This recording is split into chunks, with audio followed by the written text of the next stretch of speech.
अस्सलाम वालेकुम। आज 28 अगस्त 2019 है। आज नानी अम्मा के इंतकाल को पूरे 10 साल हो गए। नानी अम्मा, जिनको लोग अम्मा, बी आपा, बी फुप्पो, बी खाला, खाला जान, मुमानी जान और दादी अम्मी जैसे खूबसूरत रिश्तों से जानते हैं, उनका असल नाम हुस्न आरा था। इंतकाल से कुछ अरसे कबल वो हमारे यहाँ रहीं। इस दौरान उन्हें करीब से देखने और जानने का मौका मिला। इंतहाई खूबसूरत चेहरा, नरम दिल, शफीक ज़बां।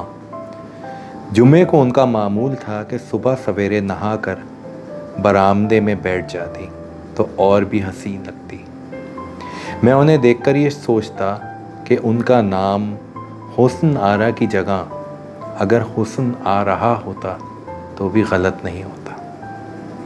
उनके पुरनूर चेहरे को देखकर कभी कभार अपने मरहूम दादा मोहम्मद याकूब किरमानी का चेहरा आंखों के सामने आ जाता। इसे मेरी बदकिस्मती कहिए कि मैंने अपने बुज़ुर्गों को अपनी कम उम्री में ही खो दिया। एक नानी अम्मा ही ऐसी थीं जिनका साया अपनी जवानी में भी पाया। कभी कभी मेरा दिल करता था कि उनसे खूब बातें करूं, उनसे पुराने किस्से सुनूं, ख़ास तौर पर पाकिस्तान बनने के पहले के वाक़यात, हिजरत और बुज़ुर्गों की कुर्बानियाँ। अगर उनके सामने कोई वतन अज़ीज़ को बुरा कह देता तो बहुत बुरा मनाती। जैसे हिजरत की तल्ख़ यादें उनकी आँखों के सामने आ जाएं और आँखों को नम कर दें। सच्ची बात यह है कि अपने मुल्क से मोहब्बत करना मैंने उन्हीं से सीखा। आज के इस नफ्सा नफसी के दौर में शिद्दत से जब किसी बुज़ुर्ग के साये की ख्वाहिश होती है तो अपने बुज़ुर्गों को याद करता हूँ।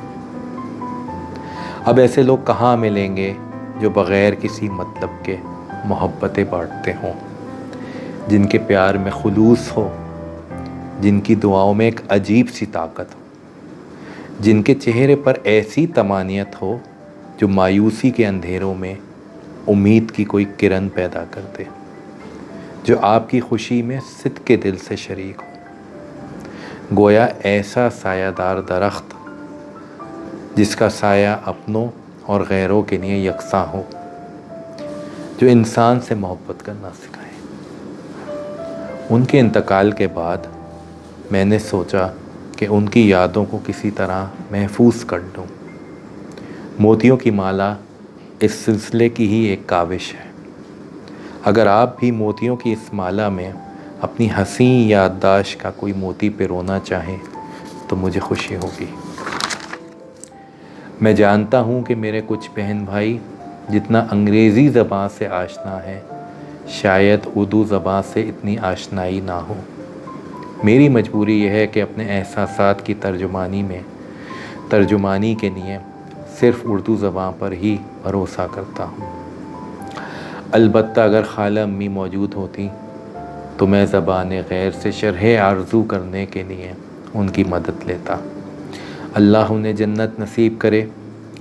लिहाजा अगर मेरा कोई भाई या बहन मोतियों की माला का अंग्रेज़ी तर्जुमा करना चाहे तो मुझे खुशी होगी। आइए नानी अम्मा समेत जितने हमारे बुज़ुर्ग इस दुनिया फ़ानी से रुखसत हो गए, उनके लिए दुआए मग़फ़िरत करें कि अल्लाह ताला उन्हें जन्नतुल फ़िरदौस में जगह अता करें। ख़ास तौर पर अपने ताए अब्बा और खाला अम्मी के लिए दुआओं की दरख्वास्त करूँगा जिनका इसी साल इंतकाल हुआ। उन्हें भी अपनी दुआओं में याद रखें। ऐसे खूबसूरत दिल के लोग अब नायाब हैं। मैं कोशिश करूँगा कि मोतियों की माला में सिर्फ़ वही मज़मून शामिल करूँ जिनसे किसी की दिल शिकनी ना हो। फिर भी बंदा बशर से भूल चूक हो जाए तो पेश की माज़रत का ख्वास्तकार हूँ। शुक्रिया। अल्लाह हाफ़िज़।